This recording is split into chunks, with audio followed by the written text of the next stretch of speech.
स्नान करी सारिबा परे भूल रे करंतु नाही एही 7टी कार्य। देखंतु बंधुगण सांग माने स्नान परे किछि एमिति कथा कुहा जाइछि जहा उपरे आमे केबे भी ध्यान देई न थाउ।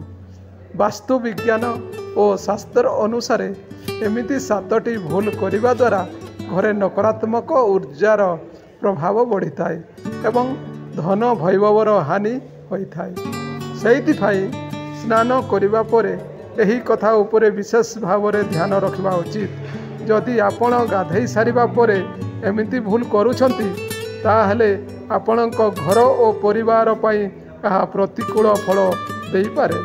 वास्तु विज्ञान और शास्त्र रे कुहा जाइछि कि एमिति किछि भूल जहा को आमे देखि अणदेखा करि दै थाउ जहा फल रे स्वास्थ्य और धन हानि होई थाए। सांग माने आजिर एही भिडियो माध्यम रे आमे आपण मानकु जणाइबो कि स्नान करी सारिबा परे एमिति केउ केउ काम अछि जहा को भूल रे भी कही करिबा उचित नुहे। आसंतु जानिबा स्नान करी सारिबा परे केउ केउ कथा उपरे हमकु खास ध्यान रखिबा उचित।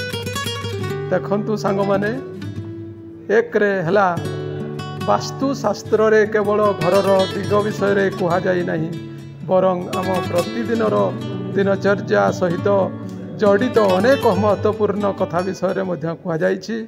सर्वदा आमे देखिथाउ कि बहुत लोक गाधई सारिबा परे बाथरूम को अपरिष्कार करी छाड़ी दे थांती। वास्तुशास्त्र रे यह बहुत खराब अभ्यास बोली कहुई। खाली सेतिकी नुहे आम भितरे आहुरी किछि लोक अछंती जो माने एमिति किछि भूल करंती जहा वास्तु शास्त्र अनुसार बहुत खराब बोली कहुई। आसंतु जानिबा एभली 6टी भूल विषय रे जहाकू आपण माने करबा आदौ उचित नुहे। 2 रे हला बाथरूम रे केबे भी अपरिष्कार पानी छाड़तु नहीं। किछि लोक अछंती गाधई सारिबा परे बाथरूम रे साबुन रो अपरिष्कार पानी छाड़ी दे बाहर को पलाई आसंती। आपणकर एही अभ्यास आपणको कांगाल करि देई पारे। बाथरूम रे अपरिष्कार पानी छाड़ी देवा द्वारा वास्तुशास्त्र जो भूल मना जाइछि सेठी ज्योतिष शास्त्र कह जाइछि कि आपणकर एही अभ्यास कारणरू राहु और केतु ग्रहर प्रभाव आपणक उपरे पड़ी पारे। राहु एवं केतु सही लोकमानक उपरे दुष्ट भाव पकाई पारंती। जो माने सफा सुतरा रुहंती नहीं यह करने द्वारा वरुण देव सही लोकमानक उपरे क्रोधित होई जाती। आपणकर यही अभ्यास कारणरू घरे धनहानि होइथाए। एवं देखंतु 3 नंबर हैला बाथरूम रे छेड़ी जाइथिबा केशकू छाड़ी आसिबा। किछि लोकंकर एमिति अभ्यास होइथाए कि गाधई की आसिबा परे छेड़ी जाइथिबा केशकू बाथरूम रे छाड़ी बाहर को पलाई आसंती। जदि आपणक भितरे भी सही अभ्यास अछि ताहले ताकू तुरंत ठीक कर दियंतु। आपण एमिति करिबा द्वारा शनि और मंगल ग्रहर आपण को सहीवाकू पड़ी पारे। एमिति भूल करिबा द्वारा नकारात्मक शक्तिर प्रभाव बढ़िबाकू लागि आपणकर प्रत्येक कार्य रे बाधा उपजी थाए एवं कैरियर रे आपण को संघर्षर सामना करबाकू पड़ी पारे। 4 रे हला बाल्टी को सौदा बेले केमिति रखिबा उचित। किछि लोकंकर एमिति अभ्यास होइथाए कि गाधई सारिबा परे बाल्टी रे पानी रखी छाड़ी देई आसतांती किंबा बाल्टी को खाली छाड़ी देई आसतांती। जदि आपण एमिति भूल करचंती तबे आजि ठारू सुधारी नियंतु। बाथरूम रे काहींकि बाहर को आसिला बेले पानी भर्ती करी आसिबा उचित।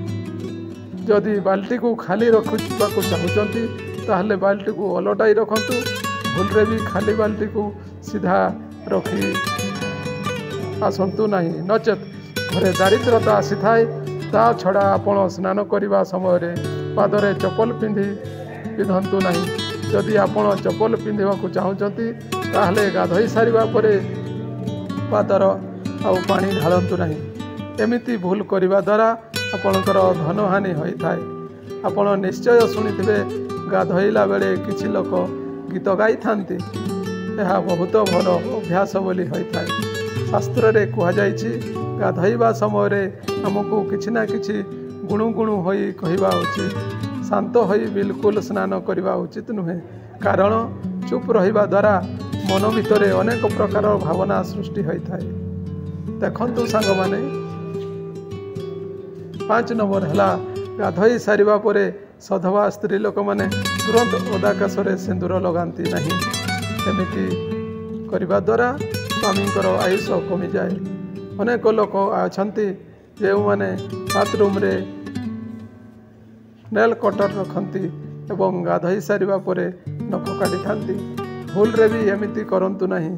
ଏମିତି ଭୁଲ କରିବା ଦ୍ୱାରା ଧନହାନି ହୋଇଥାଏ। ଦେଖନ୍ତୁ 6 ନମ୍ବର ହେଲା ସାଙ୍ଗମାନେ, ଦେଖନ୍ତୁ ସ୍ନାନ କରି ସାରିବା ପରେ ବାଥରୁମ୍ରେ ଓଦା ଲୁଗା ପକାଇ ଆସିବା ଉଚିତ ନୁହେଁ।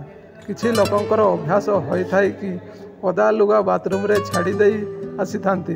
ଆପଣମାନେ ଏମିତି ଭୁଲରେ ବି କରନ୍ତି ନାହିଁ। କରୁଛନ୍ତି କି ତେବେ ତୁରନ୍ତ ସୁଧାରି ନିଅନ୍ତୁ। ଏମିତି କରିବା ଦ୍ୱାରା ନକାରାତ୍ମକ ଶକ୍ତି ଘର ବନେଇ ଆପଣଙ୍କୁ ଚାରିକଡ଼ରେ ବୁଲିବାକୁ ଲାଗିଥାଏ, ଯାହାଦ୍ୱାରା କି ଆପଣଙ୍କ ସବୁ କାର୍ଯ୍ୟ ସଫଳ ହେବାକୁ ଲାଗିଥାଏ। ଏବଂ ଶେଷରେ ଦେଖନ୍ତୁ ଆଜ୍ଞା 7 ନମ୍ବର ହେଲା ଗାଧୋଇ ସାରିବା ପରେ ବାଥରୁମ୍କୁ ଖୋଲା ରଖିବା ବାସ୍ତୁ ଅନୁସାରେ। ଏମିତି କରିବା ଦ୍ୱାରା ନକାରାତ୍ମକ ଉର୍ଜା ଉତ୍ପନ୍ନ ହୋଇଥାଏ, ଯାହାଦ୍ୱାରା ଘରେ ସର୍ବଦା ଅଟନ୍ତି ଲାଗି ରହିଥାଏ ଏବଂ ଧନହାନିର କାରଣ ହୋଇଥାଏ ଏବଂ ତା ସହିତ ସ୍ୱାସ୍ଥ୍ୟ ଖରାପ ହେବାକୁ ଲାଗିଥାଏ। ସେଥିପାଇଁ ସର୍ବଦା ବାଥରୁମ୍ର କବାଟ ବନ୍ଦ ରଖିବାକୁ ଚେଷ୍ଟା କରନ୍ତୁ। ସାଙ୍ଗମାନେ, ଗାଧୋଇ ସାରିବା ପରେ ଶାସ୍ତ୍ରରେ କେବଳ ଏତିକି ନିୟମ ପାଳନ କରିବା କଥା କୁହାଯାଇ ନାହିଁ, ବରଂ ଏହା ମଧ୍ୟ କୁହାଯାଇଛି କି ଗାଧୋଇବା ସମୟରେ ଉଲଗ୍ନ ହୋଇ ଗାଧୋଇବା ଭୁଲ। ଉଲଗ୍ନ ହୋଇ ଗାଧୋଇବା ଦ୍ୱାରା ପିତୃପୁରୁଷ ସନ୍ତୁଷ୍ଟ ହୋଇଥାନ୍ତି। ତେଣୁ ଆପଣଙ୍କ ଉପରେ ପିତୃଦୋଷ ଲାଗିଥାଏ ଏବଂ ଗାଧୋଇବା ସମୟରେ ମଧ୍ୟ ପରିସ୍ରା କରିବା ଅନୁଚିତ। ଏମିତି କରିବା ଦ୍ୱାରା ଜଳର ଦେବତା ବରୁଣ ଦେବ କ୍ରୋଧିତ ହୋଇଥାନ୍ତି। ଦେଖନ୍ତୁ ସାଙ୍ଗମାନେ, ଆପଣମାନେ ନିଶ୍ଚିତ ଭିଡ଼ିଓଟିକୁ ଏଇଟାରେ ଶେଷ କରୁଛି। ଯଦି ଆପଣଙ୍କୁ ଏହି ଭିଡ଼ିଓଟି ଭଲ ଲାଗିଛି ତେବେ ଦୟାକରି ମୋ ଚ୍ୟାନେଲକୁ ସବସ୍କ୍ରାଇବ୍ କରି ଭିଡ଼ିଓଟିକୁ ଗୋଟେ ଲାଇକ୍ ନିହାତି କରନ୍ତୁ ଏବଂ ସାଙ୍ଗମାନଙ୍କୁ ଓ ବନ୍ଧୁମାନଙ୍କ ପାଖକୁ ଭିଡ଼ିଓଟିକୁ ସେୟାର କରିବାକୁ ଭୁଲନ୍ତୁ ନାହିଁ। ଆପଣଙ୍କର ଗୋଟିଏ ସବସ୍କ୍ରାଇବ୍ ମୋତେ ଆଗକୁ ବଢ଼ିବାରେ ବହୁତ ପ୍ରେରଣା ଦେଇଥାଏ। ଆମ ଚ୍ୟାନେଲର ଉଦ୍ଦେଶ୍ୟ ହେଉଛି ଆପଣଙ୍କ ପାଖରେ ଉଚିତ ଜ୍ଞାନକୁ ପହଞ୍ଚାଇବା ଏବଂ ସାଙ୍ଗମାନେ କମେଣ୍ଟ ସେକ୍ସନରେ ଜୟ ଜଗନ୍ନାଥ ଲେଖି